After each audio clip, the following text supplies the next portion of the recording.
বহুল প্রতীক্ষার পরে সূর্যা ও তৃষা কৃষ্ণান অভিনীত কারুপ্পু মুভিটা চলে এসেছে। তো আমিও চলে আসলাম এটার এক্সপ্লেইন নিয়ে। তোমাদের জন্য এত কষ্ট করে নতুন নতুন সিনেমার গল্প নিয়ে আসি, তাহলে তো একটা লাইক আমি আশা করতেই পারি। কোনো স্পয়লার না দিয়ে আর চ্যানেলটা সাবস্ক্রাইব করে চলো তাহলে গল্পের গভীরে ঢুকে পড়া যাক। সিনেমার শুরুতেই একটা ভগবানকে দেখা যায়, ওনার নাম কারুপ্পু স্বামী। তার ভক্তরা তার জন্য বিশেষ ধরনের একটা প্রার্থনা করছিল, আর তাকে একটা তলোয়ার হাতে ঘোড়ার পিঠে অনেক রাগান্বিত অবস্থায় দেখা যায়। এই স্বপ্নটা দেখেই ঘুম ভেঙে যায় একজন বৃদ্ধ লোকের। সে এবং তার মেয়ে ট্রেনে করে কোথাও একটা যাচ্ছিল। ঘুম থেকে জেগেই বৃদ্ধ লোকটা খেয়াল করে দেখতে পায় ট্রেনটা থেমে আছে। তখন ওর মেয়েকে জিজ্ঞেস করে, কতক্ষণ ধরে ট্রেন এখানে থেমে আছে? মেয়েটা তখন জানায়, 10 মিনিটের মতো হবে বাবা। বৃদ্ধ লোকটার মেয়ের নাম বিনু। ট্রেনটা এখানে স্টেশন ছাড়াই থেমে আছে। কতক্ষণ পর যে এখান থেকে যাবে তারও কোনো ঠিক ঠিকানা নেই। ওদের স্টেশন আসতে এখনও খানিকটা পথ বাকি, কিন্তু এখান থেকে ট্রেন আবারও চালু হওয়ার অনিশ্চয়তা দেখে বাবা মেয়ে তাদের ব্যাগপত্র নিয়ে বেরিয়ে পড়ে ট্রেন থেকে। তারপর গিয়ে একজন রিক্সাওয়ালাকে জিজ্ঞেস করে তাদের গন্তব্যে সে যাবে কিনা। প্রথমে তো সেই চালকটা অনেক বেশি ভাড়া চায়, এর জন্য বাবা দর কষাকষি করতে থাকে ওনার সাথে। কিছুক্ষণের মধ্যেই দেখা যায় সেখানে দুজন ছিনতাইকারী চলে আসে। ওদের মুখগুলো ছিল ঢেকা এবং হাতে ছিল চাকু। এটা দেখে আবার সেই ড্রাইভারটা সেখান থেকে পলায়ন করে। তার পরপরই এসে বাবা এবং মেয়েকে ধরে ফেলে ওই দুই ছিনতাইকারী। ওদের হাতে থাকা চাকু দেখিয়ে ওদেরকে ভয় দেখাচ্ছিল এবং তাদের কাছে যা যা আছে সব কিছুই নিতে চায়। বাবা কেন জানি কোনোভাবেই ওই ব্যাগটা ছাড়তে চাইছিলেন না, কিন্তু সেটাও নিয়ে নেয় সেই ছিনতাইকারীরা। আর বিনুর গলা থেকে চেনটাও ছিলে নিয়ে চলে যায়। এই ব্যাপারগুলো তো অনেক কষ্ট পেয়ে যায় ওরা এবং কান্না করতে থাকে। কি করবে কিছুই বুঝে উঠতে পারছিল না। পরদিন সকালবেলাতেই বাবা মেয়ে চলে আসে থানায়। এখানে এসেই তারা কেসটা লেখাতে চায়, কিন্তু সেখানে কর্তব্যরত পুলিশ অফিসারটা ছিল খুবই খারাপ। তিনি ওদের কেসটা তো নিচ্ছিলেনই না, আরও আজে বাজে কথা বলছিলেন ওদের জন্য। ব্যাপারটাতে ওরা খানিকটা চিন্তায় পড়ে যায়। তারপরে অনেক করে কাকুতুমিনতি করতে থাকে সেই পুলিশ অফিসারটার কাছে। তখন সেই পুলিশটা ওদেরকে জিজ্ঞেস করে, তোমাদের কি কি চিন্তাই হয়েছে? তারপর সেই বৃদ্ধ লোকটা যে কথা বলে সেটা শুনে থানায় থাকা সবাই তো হতবাক। 60 সোবারিন্স সোনা ছিনতাই হয়েছে তার থেকে। এটা গ্রামে হিসেব করলে 480 গ্রামের মতো হয়, মানে প্রায় হাফ কেজি সোনা ছিনতাই হয়েছে ওদের কাছ থেকে। তখন পুলিশ অফিসারটা ওদেরকে জিজ্ঞেস করে, এত সোনা ব্যাগে নিয়ে কেউ কেউ রাত্রেবেলাতে ট্রেনে করে যায়? তখন বিনুর বাবা জানায়, আমার মেয়ের লাংসের সমস্যা, খুব তাড়াতাড়ি যদি লাংসটা ট্রান্সপ্ল্যান্ট না করা হয় তাহলে ওকে আর বাঁচানো যাবে না, আর এজন্যই আমরা এতগুলো সোনা নিয়ে এসেছি, সেগুলো বিক্রি করে আমার মেয়ের চিকিৎসা করাবো বলে। এই কথাটা শুনে ওরা কেসটা নিয়ে নেয় এবং তার পরপরই শুরু হয়ে যায় খোঁজবাজ। সেদিন বিকেলবেলাতেই কয়েকজন ছিনতাইকারীকে ধরে আনা হয় ওদের সামনে। পুলিশ অফিসারটা তখন বলে, দেখেন তো ওদের কাউকে চিনেন কিনা, ওদের মধ্যে কি কেউ আপনাদেরকে ছিনতাই করেছিল? তবে গতকাল রাতে যখন ওদের থেকে ছিনতাই করা হয়েছিল তখন ছিনতাইকারীরা মুখে কাপড় পরেছিল, এর জন্য ওদেরকে চিনতে পারছিল না বাবা মেয়ে কেউই। অবশ্য অনেক জিজ্ঞাসাবাদ এবং ছানবিন করার পর ওদের সোনাটা উদ্ধার হয়। কিন্তু যখন বিনুর বাবা সেই সোনাটা নিতে যায় তখন ওনাকে বলা হয় 45 সোবারিন্স সোনা উদ্ধার করা গিয়েছে, বাকিটা পাওয়া যায়নি, হয়তোবা তারা বিক্রি করে খেয়েছে, এখন আপনি এখানে সাইন করুন। কিন্তু বিনুর বাবা তো তার মেয়ের জন্য পুরো সোনাটাই নিয়ে এসেছিল। 15 সোবারিন্স কম হলে তো তার মেয়ের চিকিৎসাটা ঠিকঠাক মতো করাতে পারবে না, এর জন্য সে পুলিশ অফিসারের কাছে বলতে থাকে ব্যাপারটা। তখন ওর উপরই উল্টো চটে যায় পুলিশ অফিসার আর জানায়, যা পেয়েছেন সেটা নিয়েই চলে যান, না হলে না নেন, পরে যেই সোনাগুলোর কি হবে সেটা কিন্তু আমি বলতে পারছি না। কথাটা শুনে হতবাক হয়ে যায় বিনুর বাবা। আসলে পুলিশদেরকে তো রাখাই হয় জনগণের সাহায্য করার জন্য, কিন্তু বেশিরভাগ দেশেই পুলিশরা সেই জনগণের ওপরই জুলুম করে। আর অন্য কোনো উপায় না থাকায় বিনুর বাবা সাইন করে দেয় সেই পেপারগুলো। তারপর যখন সেই সোনাগুলো নিতে যাবে ঠিক তখনই ওদেরকে অবাক করে দিয়ে কনস্টেবলটা জানায়, এখন তো আপনি সোনাগুলো নিতে পারবেন না, এটার একটা প্রসিডিওর আছে, হারানো জিনিস কোর্টের মাধ্যমে নিতে হয়, তো কালকে আপনি কোর্টে চলে আসুন, সেখান থেকে আপনার সোনাগুলো কালেক্ট করে নেবেন।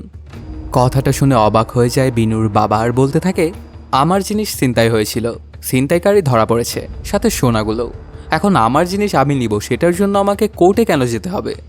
তখন কনস্টেবলটা বলতে থাকে, এটাই প্রসিডিউর, আমরা তো আইন লঙ্ঘন করে আপনাকে সোনাগুলো দিয়ে দিতে পারি না। ব্যাপারগুলোতে বাবা মেয়ে দুজনেই অবাক হয়ে যায়, কিন্তু পুলিশের ওপর তো তাদের করার কিছুই নেই। এর জন্য পরদিন সকালবেলাতে ওরা চলে আসে কোর্টে।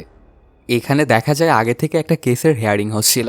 সেখানে একটা বৃদ্ধ দম্পতির ওপর আরোপ লাগানো হয়েছে যে তারা নাকি একটা বিস্কিট ফ্যাক্টরিতে গিয়ে ফ্যাক্টরির মালিক 4 ভাইকে মেরে এসেছে। আসলে এই বিস্কিট ফ্যাক্টরিটা এই দম্পতির জমির ওপরেই করা ছিল। ওরা ঠিকঠাকভাবে নাকি টাকা পয়সা দিত না বৃদ্ধ দম্পতিকে, এর জন্যই সেখানে থেকে ওদের বিস্কিট ফ্যাক্টরিটা ভেঙে ফেলার কথা বলতে গিয়েছিল ওরা। এখানে বৃদ্ধ দম্পতির হয়ে লড়ছিল প্রীতি নামের একটা লয়ার। শুনানিটা শুরু হওয়ার সাথে সাথেই সে কথা বলতে থাকে। এক পর্যায়ে প্রীতি এটাও প্রমাণ করে দেয় যে আসলে ওদের 4 ভাইকে কোনো প্রকার কোনো মারধরি করা হয়নি। ওরা যে তাদের হাত পা এবং মাথায় ব্যান্ডেজ করে এসেছিল সেগুলো সবই ছিল ফেক। সেই 4 ভাইকে আবার ডিফেন্ড করছিল বেবি কান্নান নামের একজন উকিল। প্রীতি যে এতক্ষণ এতগুলো প্রমাণ দেখালো তবুও একবারও কথা বলেনি কান্নান। এরপর জাজ ওদেরকে ফাইনাল বক্তব্যটা দিতে বলে। তখন কান্নান জানায়, জাজ সাহেব, আপনার সামনে আমি একটা লিখিত বক্তব্য পেশ করেছি, সেটার 3 নম্বর পেজ এবং 7 নম্বর পেজটা একবার খুলে দেখুন। তখন সেগুলোই দেখতে থাকে জাজ। প্রীতি সেই পেজগুলো বের করে দেখতে পায় সেখানে তো কিছুই নেই। কিছুক্ষণ পরে জাজ বলতে শুরু করে, সমস্ত তথ্য প্রমাণের ভিত্তিতে এটাই জানা যাচ্ছে যে এই দম্পতি গিয়েছিল সেই বিস্কিট ফ্যাক্টরিতে আর 4 ভাইকে মারধর করেছে। তাদের চিকিৎসা বিল বাবদ 1 লক্ষ টাকায় দম্পতিকে জরিমানা করা হলো। এই ব্যাপারটাতে সবাই তো হতবাক। সবচেয়ে বেশি শক খেয়েছিল প্রীতি। সে তো আগেই প্রমাণ করে দিয়েছিল যে ওদেরকে মারধর করাই হয়নি। কিন্তু জাজের কাছে কান্নান যে লিখিত প্রমাণপত্রটা দিয়েছিল তার মধ্যে এমন কী ছিল যে সেটা দেখে জাজ তার বক্তব্যটাই পাল্টে দিল। এখানে জাজের ওপর বলার মতো কিছুই নেই প্রীতির, শুধু সে মন খারাপ করে সেই বৃদ্ধ দম্পতিটার জন্য। এই কোর্টরুমের মধ্যে থেকে সবাই বের হয়ে গেলে কান্নান প্রীতিকে বলতে থাকে, আমরা দুজনে যখন ল কলেজে পড়তাম তখনও তুমি ছিলে আমার থেকে অনেক ভালো ছাত্রী। উকিল হওয়ার পরেও তুমি আমার থেকে অনেক ভালো উকিলই হয়েছ, কিন্তু এতে কি কোনো লাভ হয়েছে তোমার? এই পুরো কোর্টই চলে আমার ইশারায়। তুমি যাই করো না কেন, যত প্রমাণই আনো না কেন, আমি যেটা বলবো সেটাই হবে ফলাফল। আসলে দেশের বেশিরভাগ কোর্টগুলোই এমন, কোনো না কোনো একটা সিন্ডিকেটের দ্বারা পরিচালিত। তেমনই এই দেশের এই কোর্টটা চালাতো কান্নান। এখানকার ভাবসাব দেখে বিনু এবং তার বাবা চলে আসে কান্নানের কাছে এবং তাকেই ওদের কেসটা দেয়। পরদিনে ওদের কেসের প্রথম হিয়ারিং শুরু হয়। সেখানে গিয়ে বিভিন্ন দলিল পেশ করা হয়। আসলে এটা তো কোনো জটিল কেসই ছিল না। বিনু এবং তার বাবাকে রাত্রেবেলাতে ছিনতাই করা হয়েছিল। ছিনতাইকারী ধরা পড়েছে, সাথে সকল স্বর্ণও। কিন্তু তারপরেও আজকের এই শুনানিতে কনস্টেবলটা উপস্থিত হয় না। এর জন্য কেসটাও তার গতি হারায় এবং আজকে আর সলভ হয় না। আজকের মতো কোর্টটা এখানেই মুলতবি করা হয়। সেখান থেকে বের হওয়ার পরই কান্নান তার লোকজন নিয়ে চলে আসে একটা হোটেলে। সেখানে সবাই বিরিয়ানি অর্ডার করে। এখানে তোরা খাওয়া দাওয়া করছিলই, সাথে কেউ কেউ তো আবার বাড়ির জন্য অর্ডারও করছিল। এই হোটেলের সকল বিলই দিতে হয় বিনুকে। টোটাল বিল আসে 10,000 টাকার মতো। এরপর থেকে এরকম চলতেই থাকে। একটা হেয়ারিং হচ্ছিল আর বিনু এবং তার বাবার থেকে প্রচুর টাকা বের করে নিচ্ছিল কান্নান এবং তার লোকজনেরা। কিন্তু ওদের কেসের কিছুই হচ্ছিল না। এক দিন এক রকমের কারণ দেখে কেসটা শুধু পিছাতেই থাকে। এই ব্যাপারগুলো তো অনেক চিন্তায় পড়ে যায় বিনু এবং তার বাবা। কি করবে ওরা কিছুই বুঝে উঠতে পারছিল না। হঠাৎ করে কোর্টের বাহিরে বিনুর বাবা খেয়াল করে দেখতে পায় একটা মন্দির। সেই মন্দিরে তলোয়ার হাতে একটা ভগবান ঘোড়ার ওপরে চড়েছিল। তখন বিনুর বাবা সেখানে থাকা একজনকে গিয়ে জিজ্ঞেস করে এই মন্দির সম্পর্কে। তিনি জানায় এটা কারুপ্য স্বামীর মন্দির। মানুষজন তো কোর্টে আসে ইনসাফের জন্য, কিন্তু এখানে এসে তারা ইনসাফ পায় না। তবে যদি কারুপ্য ভগবানের এই মন্দিরটাতে কিছু চাওয়া যায়, সাথে সাথেই সেটা নাকি হয়ে যায়। আসলে এটাই সেই ভগবান যাকে বিনুর বাবা ট্রেনের মধ্যে তার স্বপ্নে দেখেছিল। এই মন্দিরটাতে আবার একটা কাস্টম আছে, যে এই মন্দিরে আসে প্রার্থনা করার জন্য তাকে নিজ হাতেই মরিচ পিষতে হয়, আর সেটা ভগবানের মুখে লাগিয়ে যা চাওয়ার সেটা চাইতে হয়। এভাবে বিনুর বাবা এবং বিনুর জীবন খুব বাজেভাবে যাচ্ছিল। ওদের কেসের হিয়ারিং হতে হতে 2 থেকে 3 মাস পার হয়ে যায়। তারপরও ছোট্ট একটা কেসই এখনও সমাধান হয় না। ওদের পকেটও প্রায় ফাঁকা হয়ে গিয়েছিল। হঠাৎ করে একদিন বিনুর বাবা চলে আসে কান্নানের কাছে আর ওনাকে জানায়, আসলে আমার 60 সরাবিন সোনা ছিনতাই হয়েছিল, কিন্তু পুলিশ জোর করে আমাকে দিয়ে সাইন করিয়ে নিয়েছিল যে 45 সরাবিন সোনা হারানো গেছে। এই কথাটা শুনে অনেক বড় মাপের একটা শক খেয়ে যায় কান্নান। তারপর খানিকটা রাগান্বিত কণ্ঠে বিনুর বাবাকে বলে, এই কথাটা আপনি আমাকে কেন আগে বলেননি? তার পরপরই কান্নান ফোন লাগায় সেই পুলিশ অফিসারটাকে আর এই কেসের সম্পর্কে ওনার সাথে কথা বলতে থাকে। কিন্তু পুলিশ অফিসারটা জানায়, আপনাকে আমি কিছুই বলতে বাধ্য নই। আপনি কে যে আমি আপনাকে এগুলো বলবো?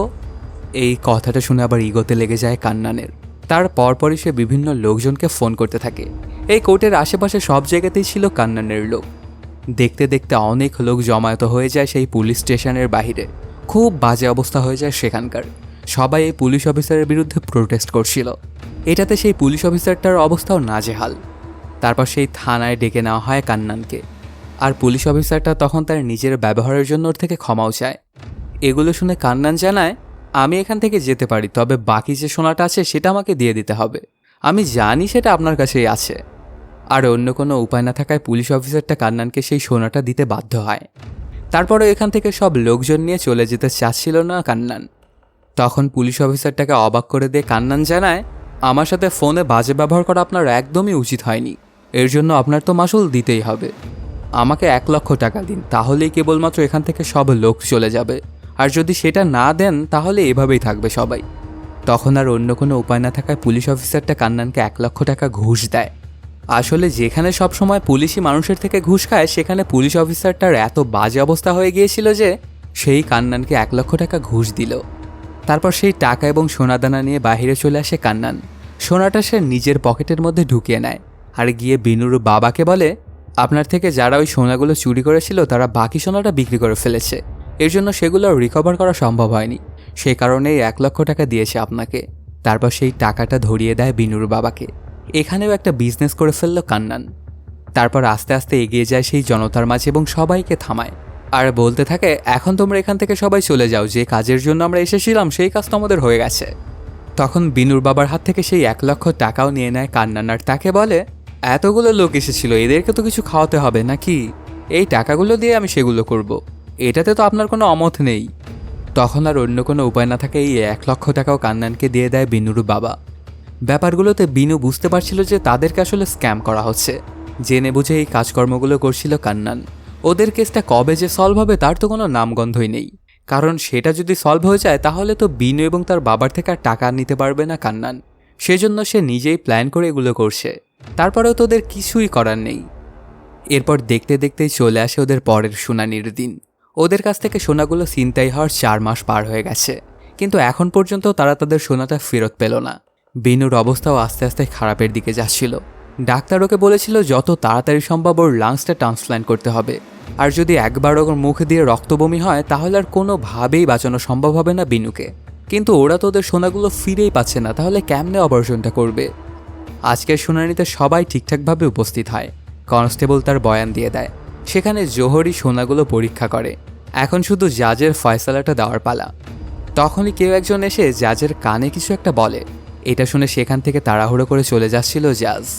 আর কোর্টটা আজকের মতো মুলতবি ঘোষণা করে। এই ব্যাপারটাতে অনেক রাগান্বিত হয়ে যায় বিনুর বাবা আর বলতে থাকে, স্যার, কেসটা তো প্রায় সলভই হয়ে গেছে, আপনি আপনার সিদ্ধান্তটা দিয়ে দিলেই তো সব শেষ। কিন্তু জাজ জানায়, আমার পরিবারের একটা ইমার্জেন্সির কারণে আমাকে এক্ষুনি যেতে হবে, হাতে 1 ফোঁটা সময়ও নেই। এই কথাটা শুনে জাজের ওপরে অনেক রাগান্বিত হয়ে যা ইচ্ছে তাই বলতে থাকে বিনুর বাবা। পুরো কোর্টে একদম হট্টগোল শুরু হয়ে যায়। বিনুর বাবার এমন কর্মকাণ্ডে তো অনেক হতবাক হয়ে গিয়েছিল কান্নান। বিনুর বাবা এত কিছু করার পরেও সিদ্ধান্তটা আজকে আর দেওয়া হয় না। এরপর অনেক মন খারাপ করে বিনু এবং তার বাবা চলে আসে কোর্ট থেকে বাহিরে। সেখানে তখন কান্নান এসে ওর উপরে অনেক করে রাগ দেখায়, সাথে বলে, আপনি আমার ক্লায়েন্ট, এর জন্যই আপনার কোনো শাস্তি হয়নি, না হলে জাজ তো আপনার যা ইচ্ছে তাই করতে চাইছিল। আর এর পরে যেন এমন কিছু আর করবেন না। আগে থেকেই তো জাজের ওপরে অনেক রাগ ছিল বিনুর বাবার। এবার সেই রাগটা সে কান্নানের ওপরে ঝাড়ে আর অনেক কথা শোনাতে থাকে কান্নানকে। তখন কান্নানও বলে দেয়, আমি দেখে নেব এই সোনাগুলো আপনি কিভাবে পান, আর আপনার এই কেসটা কে নেয় সেটাও আমি দেখব। বাবা মেয়ের যেটুকু শেষ আশ্বাস ছিল সেটুকু আজকে শেষ হয়ে গেল। তারা বুঝতে পারছিল না যে তাদের এখন কি করা উচিত। তার পরপরই বিনুর বাবার চোখে পড়ে যায় সেই মন্দিরটা। সেখানে গিয়ে কান্না করতে করতে নিজেই সেই মরিচ পিষতে থাকে। তারপর ভগবানের মুখে লাগিয়ে তার সাথে হওয়া অন্যায়ের বিচার দেয়। ওর সাথে যারা যারা এই অন্যায়গুলো করেছিল তাদের সবারই বিচার প্রত্যাশা করছিল বিনুর বাবা। এতে ভগবান পর্যন্ত নড়ে ওঠে। সেদিন রাত্রেবেলাতেই দেখা যায় ওই বিস্কুট ফ্যাক্টরিটার মধ্যে পার্টি করছিল কান্নান এবং তার লোকেরা। এখানে সবাই অনেক মজমাস্তি করছিল এবং লাল পানি খাচ্ছিল। হঠাৎ করেই সেখানে দূর থেকে একটা ত্রিশূল ছুটে আসে আর ওদের সবাইকে উড়িয়ে দিয়ে গিয়ে একটা জায়গায় লাগে। সাথে সাথেই সেখানকার বিদ্যুৎ চলে যায়। তার পরপরই সেই পুরো বিস্কুট ফ্যাক্টরিটা একদম রক্তের মতো লাল হয়ে যায়। এন্ট্রি নেয় ভগবান। ওদের সবাইকে পিটনা দিতে থাকে। একদম কুত্তা মারা মারছিল ভগবান ওদেরকে। ওরা তো এটা বুঝে উঠতে পারছিল না যে এখানে কি হচ্ছে আর কেই বা ওদেরকে এভাবে মারছে। চোখের পলকেই সেখানে থাকা সবাইকেই ধরাশায়ী করে ফেলে ভগবান। আসলে সে এখানে আসার একটাই কারণ, বিনুর বাবা তার কাছে অন্যায়ের বিচার চেয়েছিল। আর এটাই হচ্ছে কারুপ্পু স্বামী। সবাইকে মেরে মাটিতে ফেলে তারপর গিয়ে শেষে ধরে কান্নানকে। এখন পর্যন্ত কান্নানের কাছে মনে হচ্ছিল যে সে হয়তো বা নেশা করেছে আর এর জন্য এই ভ্রমগুলো দেখছে। সবই তার মস্তিষ্ক করছে। ভগবানের সামনে দাঁড়িয়ে আছে কিন্তু তার সাথেও মজা করছিল কান্নান। সে তো মনেই করে নিয়েছিল যে এগুলো তার নেশার ঘোর। এই ব্যাপারগুলোতে আবার অনেক রাগান্বিত হয়ে যায় কারুপ্পু আর নিজের ক্যালমাটা দেখায়। কান্নান কেবলই এই বিস্কিট ফ্যাক্টরির মধ্যে ছিল, কিন্তু ভগবান কিছু একটা করাতে সে চলে আসে একটা জায়গাতে। এখানে চারদিকে যতদূর চোখ দেয় শুধু আগুন আর আগুন, আর সে একটা ছোট্ট টিলার উপরে দাঁড়িয়ে আসে। আসলে এটা হচ্ছে হেল। এই ব্যাপারগুলো দেখে অনেক ভয় পেয়ে যায় কান্নান। ততক্ষণে সেখানে কারুপ্পুও চলে আসে। কান্নানোর কাছে অনেক করে কাকুতি মিনতি করছিল। তারপরে ওর কোনো কথাই শোনে না কারুপ্পু, আর এক পর্যায়ে ওকে ফেলে দেয় আগুনের মধ্যে। এটাতে অনেক জোরে চিল্লানি দেয় কান্নান। কিন্তু কিছুক্ষণের মধ্যেই কান্নান খেয়াল করে দেখে যে সে আবারও বিস্কিট ফ্যাক্টরিটার মধ্যেই চলে এসেছে। এখন ওর আর বুঝতে বাকি নেই যে ওর সামনে যে আছে সে স্বয়ং ভগবান। তখন সে ওনার কাছে অনেক করে ক্ষমা চাইতে থাকে আর বলতে থাকে, আমি কি ভুল করেছি যার জন্য আপনি নিজেই চলে এসেছেন আমাকে শাস্তি দিতে। তখন ভগবান তার শক্তির ব্যবহার করে কান্নানকে দেখায় যে বিনু এবং তার বাবার সঙ্গে সে কি অন্যায় করেছে। আর বিনুর বাবা ভগবানের মন্দিরে গিয়ে এগুলো নিয়ে বিচার দিয়েছে। এর জন্যই সে চলে এসেছে কান্নানের বিচার করতে নিজেই। তার পরপরই কান্নান ভগবানের কাছে অনেক করে ক্ষমা চাইতে থাকে আর বলে, আমি কালকের মধ্যেই ওদের সোনাগুলো ওদেরকে পাইয়ে দেওয়ার ব্যবস্থা করব। আমাকে একটাবার সুযোগ দিন। কিন্তু তারপরে ওকে কোনো চান্স দেওয়ার পক্ষেই ছিল না ভগবান। তবে ওকে অনেক জোরাজুরি করতে দেখে বলে, তোকে আমি সময় তো দিব, কিন্তু তারপরে যদি তুই আগামীকালকে ওদের সোনাটা পাইয়ে দিতে না পারিস তখন কি হবে? কান্নান বলে, কালকের মধ্যে আমি পাইয়ে দিব শিওর। আর কোথায় কোথায় কাকে কাকে কত টাকা ঘুষ দিয়ে কাজটা সে করিয়ে নেবে কালকের মধ্যে, এটাও সে ভগবানের সামনেই বলে। এই কথাগুলো শুনে আবার অনেক রাগান্বিত হয়ে যায় ভগবান, আর ওকে বলতে থাকে, তোর কত বড় সাহস যে তুই আমার সামনে ঘুষ দেওয়ার কথা বলছিস? তখন কান্নান জানে আসলে পুরো কোর্টের সিস্টেমটাই চলে এভাবে। যদি ঘুষ না দেওয়া হয় তাহলে কোনো কাজই কোর্টে করানো সম্ভব নয়। আমার কথা যদি আপনি বিশ্বাস না করেন তাহলে আপনি নিজেই গিয়ে দেখতে পারেন। আমি আপনাকে চ্যালেঞ্জ দিলাম, আপনি ঘুষ না দিয়ে কোনো কিছুই করতে পারবেন না কোর্টে, কারণ সেটা আমার এরিয়া। আমি জানি সেখানে কোনটা কিভাবে করতে হয়। এরপর যদি আমাকে বিশ্বাস না হয় তাহলে চলে আসুন কালকে, আপনি আর দেখিয়ে দিন আপনার ক্যালমা। তখন অবশ্য চ্যালেঞ্জটা অ্যাকসেপ্ট করে নেয় কারুপ্পু আর বলে, কালকেই আসতেছি আমি তোর কোর্টে, দেখা হবে তোর সাথে সেখানেই। পরদিন সকালবেলাতেই কোর্টে চলে আসে ভগবান। এখানে সে উকিল সেজে এসেছিল, আর ওনার নাম এখানে ছিল সারাভানাম। তার পরপরে তিনি গিয়ে দেখা করেন বিনু এবং তার বাবার সাথে এবং ওদের কেসটা নিতে চায়। সাথে সে যে কোনো টাকা পয়সা নিবে না এটাও জানায়। তখন বিনু এবং বিনুর বাবা ওকে কেসটা দিয়ে দেয়। এরপর যখন কোর্টের বারান্দা দিয়ে কারুপ্পু হাঁটতেছিল তখনই দেখা হয়ে যায় কান্নানের সাথে, আর ওকে বলতে থাকে, আমি চলে এসেছি তোর কোর্টে, দেখা হবে শুনানিতে। তবে কোর্ট রুমের মধ্যে আসার পরে তো অবাক হয়ে যায় কারুপ্পু। এখানে আসার পরপরই উকিলগুলো তাদের নিজেদের কেসের কাগজগুলো জমা দেওয়ার জন্য ব্যস্ত হয়ে পড়ে। সবাই হুড়াহুড়ি করতে থাকে যে কার কাগজগুলো আগে জমা দেওয়া যায়, কিন্তু এসব কিছুই করতে পারছিল না কারুপ্পু। তখন ওকে সাহায্য করার জন্য চলে আসে একজন মহিলা, আর তার কাগজটা সাথে নিয়ে জমা দিয়ে দেয়। কোর্টের কার্যক্রম শুরু হওয়ার কিছুক্ষণ পরেই চলে আসে বিনু এবং তার বাবার ছিনতাইয়ের কেসটা। সেটার জন্য সামনে এগিয়ে যায় কারুপ্পু, কিন্তু দেখা যায় আরও 3 জন সেখানে এগিয়ে আসে। তার মধ্যে ছিল সেই উকিলটাও যে একটু আগেই কারুপ্পুকে সাহায্য করেছিল। আসলে ওরা সবাই বিনু এবং বিনুর বাবার সেই কেসটার পিটিশন ফাইল করেছিল। এটা দেখে অবাক হয়ে যায় জাজ, আর বলে, এতজন কিভাবে কেসের পিটিশন ফাইল করতে পারে?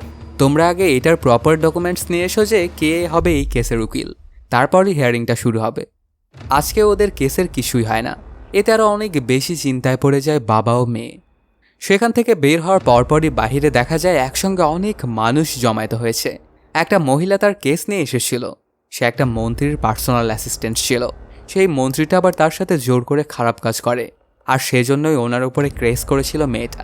তিনি না জেনে এই কেসটা আবার দিয়ে দিয়েছিল কান্নানকে।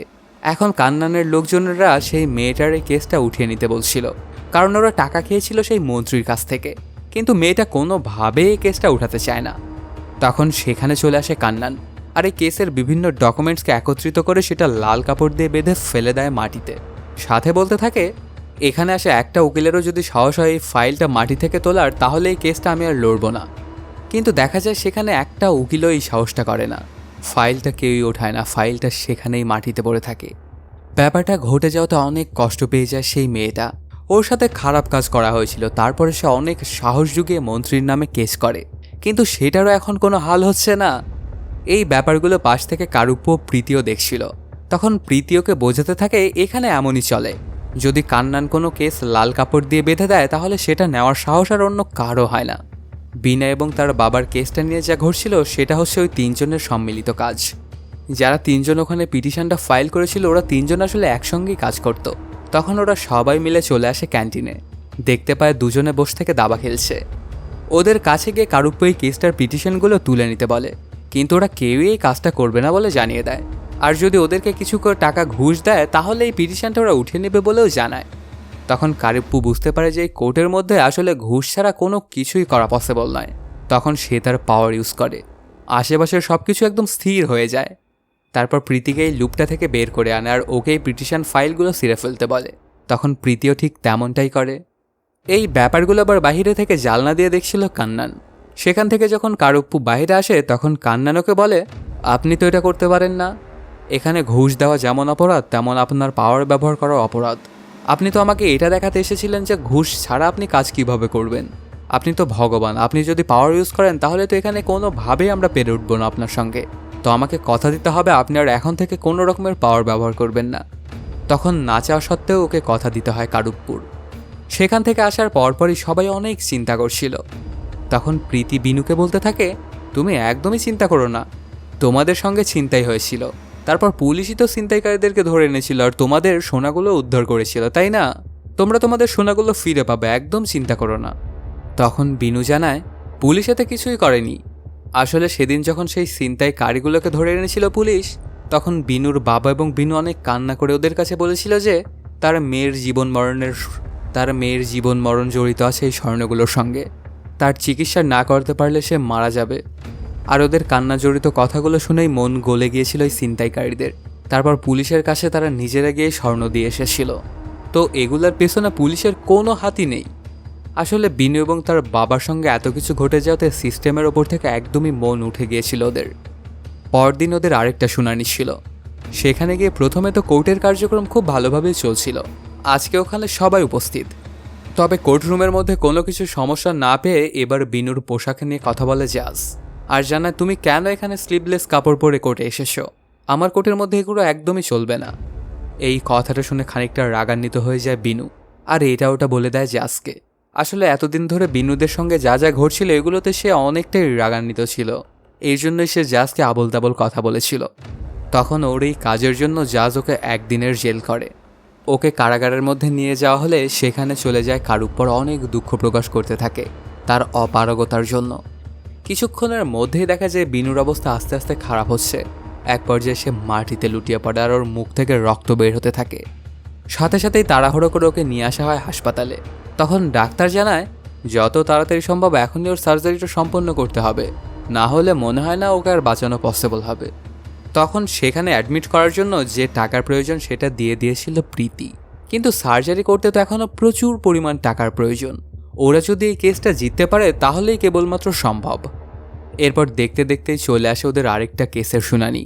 এই দিনে সবকিছু ঠিকঠাকভাবেই হচ্ছিল, কিন্তু জাজকে সম্মান দেয় না কারুপ্য। এই ব্যাপারটা নিয়ে জাজ তো ওর ওপরে প্রচণ্ড রেগে যায় আর বলতে থাকে, জাজের কোর্টে এসে তুমি জাজকেই অসম্মান করতে পারো না, তোমাকে বলতে হবে মহামান্য জাজ। এই ব্যাপারগুলো ঘটে যাওয়াতে কোর্টের মধ্যে থাকা তো সবাই হতবাক। আর কারুপ্য তো ভগবান, সে তো কাউকে মহামান্য বলতে যেতে পারে না। কিন্তু বিনুর জীবন বাঁচানোর জন্য জাজের কাছে ক্ষমা চায় এবং ওনাকে মহামান্য বলেও সম্বোধন করে। এরপর কেসটা জিতে যায় ওরা। স্বর্ণগুলো বিনুর বাবার হাতে তুলে দেওয়া হয়। ঠিক তখনই বিনুর বাবার ফোনে একটা কল আসে। তিনি জানতে পারে বিনু মারা গেছে। এই ব্যাপারটাতে অনেক বাজে অবস্থা হয়ে যায় বিনুর বাবার। ওর হাত থেকে ফোনটাও পড়ে যায়। পাগলের মতো ঢলতে ঢলতে সে বাইরে চলে আসে। তখন কান্নানের কাছের একজন ওর কাছে এসে বলে, কেসটা তো আপনারা জিতে গেছেন তাই না? আমাদের নাস্তা পানি বা বিরিয়ানি খাওয়ার জন্য আমাদের কিছু দিলেন না। তখন ওর ওপরে রাগান্বিত হয়ে কিছু স্বর্ণ ওর ওপরে ছুঁড়ে মারে আর কান্না করতে করতে বলতে থাকে, মারা গেছে আমার মেয়ে, এখন আমি আর এই স্বর্ণগুলো দিয়ে কী করব? তোদের জন্যই মারা গেছে আমার মেয়ে। বিনুর বাবার এই আর্তনাদ সবাই সেখানে শুধু তাকিয়ে তাকিয়ে দেখছিল। তারপর সেখানেই চলে আসে কারুপ্য।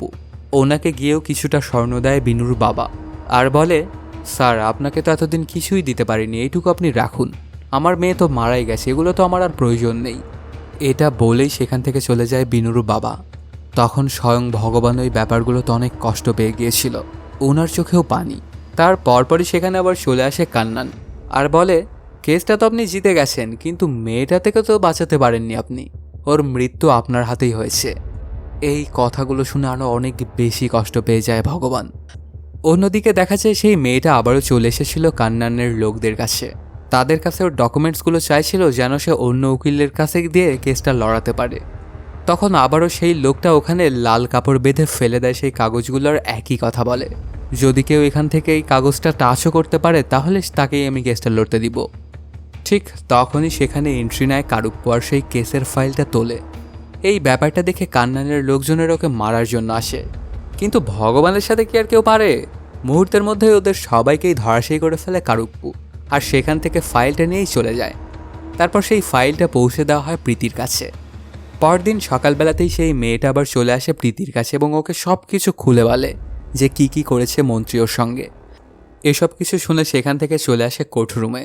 মেয়েটার পক্ষে লড়বে প্রীতি আর সেই মন্ত্রীর পক্ষে লড়বে কান্নান। শুরু হয়ে যায় আজকের শুনানি। এখানে প্রীতি তার পয়েন্টগুলো উত্থাপন করে। তারপর আসে কান্নানের পালা।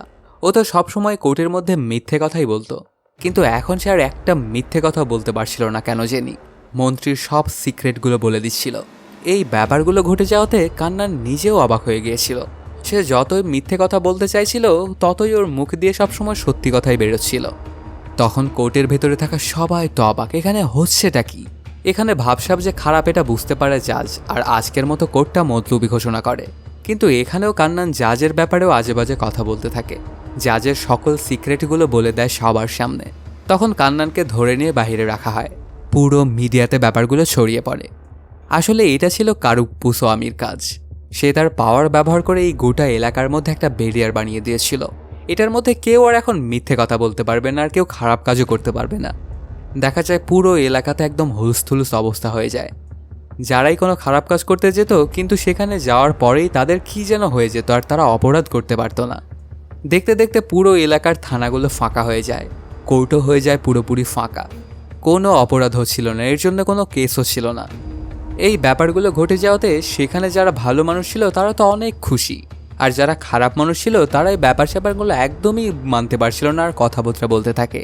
কি করা যায়, এগুলো তারা কিভাবে সলভ করতে পারবে, এগুলো নিয়ে ওরা সবাই মিলে প্ল্যান প্রোগ্রাম করছিল। এই ব্যাপারগুলো ঘটে যাওয়াতে সবাই মন্দিরে গিয়ে কারুপ্পুর নামে প্রার্থনা করে। এখানকার ভাবসাব দেখে অনেক খারাপ মানুষও চলে যায় কারুপ্পুর মন্দিরে এবং তারাও ভালো হতে শুরু করে। এগুলোতে অনেক চিন্তায় পড়ে যায় কান্নান। তার আর বুঝতে বাকি থাকে না যে সে ভুল মানুষের সঙ্গে পাঙ্গা নিয়েছে। একদিন মন্দিরের বাইরেই শুয়েছিল কারুপ্পু। সেখানে ওনাকে মারার জন্য লোক পাঠায় কান্নান। তবে ভগবানের সাথে কি কেউ আর পেরে ওঠে? ওদের সবাইকেই কুত্তা মারা মারতে থাকে কারুপ্পু। দেখতে দেখতেই সবার অবস্থা একদম খারাপ করে ফেলে। অন্যদিকে দেখা যায় কান্নান গাড়ি নিয়ে এলাকার বাইরে কোথাও একটা যাচ্ছিল। ঠিক তখনই সেখানে একটা ট্রাক এসে ওর গাড়িটাকে উড়িয়ে দেয়। তারপর সেই ট্রাকের ভেতর থেকে বেরিয়ে আসে ওই বিস্কিট ফ্যাক্টরির মালিকরা। তারা আসলে কান্নানকে মারার জন্য এসেছিল। ওরা মন্ত্রীর কথাতেই এখানে ওকে মারতে চাইছিল। ওরা ওদের ট্রাকটা দিয়ে কান্নানের গাড়িটা এত জোরে ধাক্কা দিয়েছিল যে গাড়িটা গিয়ে এলাকার বাইরে পড়ে যায়। তখন সীমানার বাইরে যাওয়ার সাথে সাথে এই তিন ভাই কান্নানকে আবার বস হিসেবেই সম্বোধন করে। তারপর আবার যখন ওকে হাসপাতালে নিয়ে যাওয়ার জন্য সীমানার ভেতরে আসে তখন আবারও ওকে মারার জন্য চড়াও হয়। এই ব্যাপারগুলোতে কান্নান বুঝে যায় যে এলাকার সীমানার বাইরে কারুপ্পুর কোনো পাওয়ার নেই। সে ভগবান হলে কি হবে, তার একটা নির্দিষ্ট সীমারেখা আছে যার মধ্যে তার ক্ষমতা সে ব্যবহার করতে পারে, আর এই সীমারেখার বাইরে গেলে তার এক ফোঁটা ক্ষমতাও নেই। তার পরপরই এই ব্যাপারটার একটা ভিডিও করে নিয়ে কান্নান চলে আসে জাজের সঙ্গে দেখা করার জন্য। ওনাকে সেই ভিডিওটা দেখিয়ে বলে, আমার একটা হেল্প প্রয়োজন, যে কোনোভাবে এই কোর্টটাকে এই সীমানার বাইরে নিয়ে যেতে হবে, তাহলে আমাদের সাথে আর ভগবানও পেরে উঠবে না। কিন্তু এই ব্যাপারটাতে জাজ ওকে সাথ দিতে পারবে না বলে জানিয়ে দেয়। তখন ওর উপরে অনেক রাগান্বিত হয়ে যায় কান্নান আর মারতে শুরু করে জাজকেই। কিছুক্ষণ মারার পরে একদম জানেই মেরে ফেলে সেই জাজকে। পরদিন সকালবেলাতেই সেই কোর্টরুমের মধ্যে কান্নান তার নিজের লোকজনকে পাঠায়। এই কোর্টটা ছিল আবার আসলে অনেক পুরাতন। সেখানে থাকা সিঁড়িতে 10 জনের বেশি একসঙ্গে ওঠা ছিল নিষেধ, কিন্তু কান্নানের পাঠানো অনেক লোক একসঙ্গে উঠে সিঁড়িতে। এতে সিঁড়িটা ভেঙে সেখানেই পড়ে যায় এবং অনেকেই আহত হয়। তারপর কান্নানের লোকেরা সেখানে কিছু ধামাকাও করে। চারদিকে শুধু আগুন জ্বলছিল। আর এসব হট্টগোলের মধ্যেই সেই জাজের বডিটাকে ওই কোর্ট রুমের ভেতরে রেখে আসা হয়, এটা বোঝানোর জন্য যে ঘরটা ধসেই হয়তো বা মারা গেছে জাজ। সেদিন বিকেলবেলাতেই সকল উকিলদেরকে নিয়ে একটা প্রেস কনফারেন্স করে কান্নান। নিজেও সে ব্যথা পেয়েছে এমনটা দেখায় আর বলতে থাকে এই কোর্টের মধ্যে কেউই সুরক্ষিত নয়, এর জন্য কোর্টটা অন্য একটা জায়গায় নিয়ে যেতে হবে, সেটার ব্যবস্থা আমি করে দিব। জমি এবং বিল্ডিং নিয়ে চিন্তা করতে হবে না, সেগুলো সব কিছু আমি দেখব। আর তা যদি না করা হয় তাহলে আজকে থেকে আমরা আর এই কোর্টের মধ্যে কেউ প্রবেশও করব না, আজকে থেকেই আমাদের স্ট্রাইক শুরু হবে। তখন পুরো দেশের মিডিয়াতে ছড়িয়ে পড়ে এই নিউজটা। এর পক্ষে এবং বিপক্ষে অনেক যুক্তিতর্ক হতে থাকে। আর এক পর্যায়ে সবার সেফটির কথা চিন্তা করে কোর্টটাকে দূরে একটা জায়গায় সরিয়ে নেওয়ার সিদ্ধান্ত গ্রহণ করা হয়। এটা ছিল আবার কারুপ্পুর সীমানার বাহিরে। এমনই একদিন কারুপ্পু এবং প্রীতি গাড়ি করে কোথাও একটা গিয়েছিল। তখনই ওদের পিছা করতে থাকে কান্নানের কয়েকটা গাড়ি। এটা তো অবশ্য এক ফোঁটাও ভয় পায় না প্রীতি, আর গাড়িটা ওদের সামনে নিয়ে গিয়েই থামায়। সে মনে করেছিল তার সাথে তো ভগবান আছে, ওর তো কোনো কিছু নেই, কোনো চিন্তা করতে হবে না। তখন প্রীতিকে অবাক করে দিয়ে কারুপ্পু জানায় এটা আমার সীমানার বাহিরে, এখানে আমার পাওয়ার কাজ করে না। এই কথাটা শুনে তো অনেক ভয় পেয়ে গিয়েছিল প্রীতি, আর ওর গাড়িটা পিছের দিকে অনেক জোরে করে নিয়ে যেতে থাকে। দেখতে দেখতে ওরা চলে আসে ওদের সীমানার ভেতরে। সেখানে এসেই দুজনেই গাড়ি থেকে নেমে পড়ে। তারপর ওদের দুজনকে গাড়ি দিয়ে চাপা দেওয়ার জন্য একটা গাড়ি জোরে ওদের দিকে এগিয়ে আসতেছিল। তখন অলৌকিকভাবেই কারুপ্পুর হাতে একটা তলোয়ার চলে আসে, আর সেটা দিয়ে পুরো গাড়িটাকে দুই ভাগ করে ফেলে কারুপ্পু। এরপর সেখানে থাকা সবাইকেই আচ্ছাহারে ধোলাই দেয়। আসলে সবসময় ওরা সবাই মিলে ভগবানের সাথে শুধু ধোলাই খেতেই আসে। কিছুদিন পরেই কোর্টের নতুন কার্যক্রম শুরু হয়। এখানে বিল্ডিংটা ছিল একদম মডার্ন, আর সবাইকে অনেক সুযোগ সুবিধাও দেওয়া হচ্ছিল। ছিল চলন্ত সিঁড়ি, এমনকি এসি করা পুরো বিল্ডিং। এই ব্যাপারটাতে সব উকিলই তো খুবই খুশি।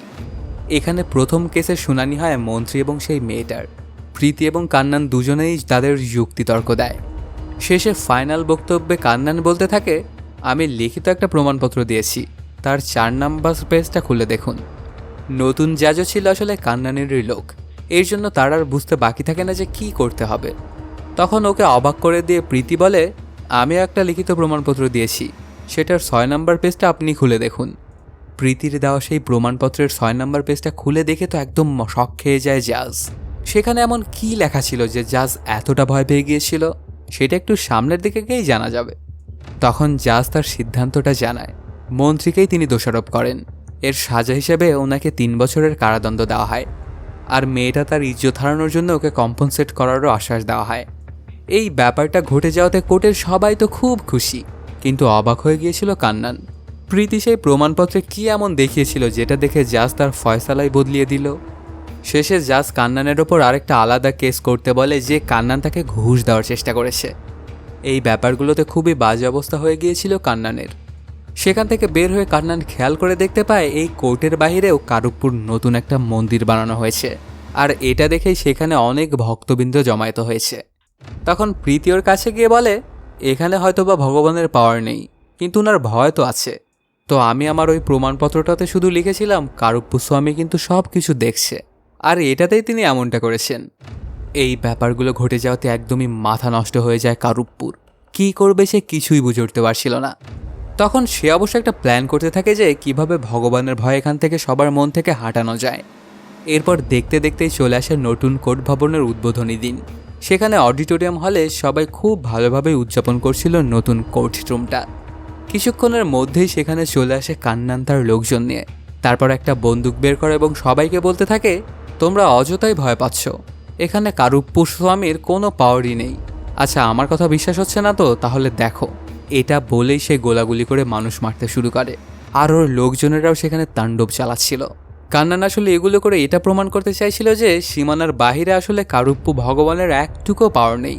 না হলে আমি তো এখানে খারাপ কাজই করছি, সে এসে তো আমাকে থামাচ্ছে না। ঠিক তখনই সেখানে এন্ট্রি নেয় এক পুলিশ অফিসার। আসলে এখানেও এসেছিল কারুপ্পু স্বামী, তবে এবার সে সিংহামের রূপ নিয়ে এসেছিল। এখানে এসেই কান্নান এবং তার লোকজনকে পিটাতে শুরু করে সিংহাম। এত কিছু দেখার পরেও কান্নান বলে এখানে তো তোর কোনো পাওয়ারই নেই, তুই কিছুই করতে পারবি না ভগবানের মতো। এটা বলেই গিয়ে চাকুটা ধরে প্রীতির গলায় আর বলে তুই এখন কি করবি ভগবান। তখন সিংহাম তার হাত দিয়ে একটা ইশারা করে, আর পুরো জায়গাটা একদম লাল হয়ে যায় যেমন সিনেমার প্রথমেই হয়েছিল। তার পরপরই সেখানে এন্ট্রি নেয় এক ভগবান কারুপ্পু, তবে এবার তার চেহারাটা আরেকটু অন্যরকম দেখা যাচ্ছিল। এখানে তাকে একটু বৃদ্ধ দেখা যাচ্ছিল, হয়তোবা এই ভগবানটা এই এলাকাটুকু কন্ট্রোল করে। সেখানে এসেই তিনি কান্নানের লোকজনকে মারতে শুরু করেন। আর দেখতে দেখতেই সেখানে থাকা সবাইকেই মেরে ফেলেন। তারপর কান্নানকে ধরে এবং তার কাম তামাম করে ফেলে। এগুলো দেখে তো সবাই ভক্তিভরে শ্রদ্ধা করতে থাকে এই ভগবানকে। এরপর থেকে এই কোর্টের সব কিছুই হচ্ছিল একদম স্বচ্ছ। যারা দোষী তারা সাজা পেত, আর যারা নির্দেশ তারা ছাড়া পেত। এভাবেই জায়গাটা আস্তে আস্তে ভালো হয়ে যায়। সিনেমার একদম শেষেই দেখা যায় সংসদে একটা বিল উত্থাপন করে একজন মন্ত্রী। তখন সবাই তার পক্ষেই ভোট দেয়, কিন্তু একটা ভোট পড়ে তার বিপক্ষে। তার পরপরই দেখা যায় সংসদে চলে এসেছিল কারুপ্প স্বামী। এখন হয়তো সে পুরো দেশটাকেই ঠিক করবে, আর এর মাধ্যমেই শেষ হয়ে যায় সিনেমাটি। তো বন্ধুরা, কেমন লাগলো আজকের এই এক্সপ্লেনটি জানাতে কমেন্ট করো। আর যদি এখনও চ্যানেলটা সাবস্ক্রাইব না করে থাকো তাড়াতাড়ি সাবস্ক্রাইব করে নাও। দেখা হচ্ছে নতুন কোনো ভিডিওতে। Till then, সায়োনারা।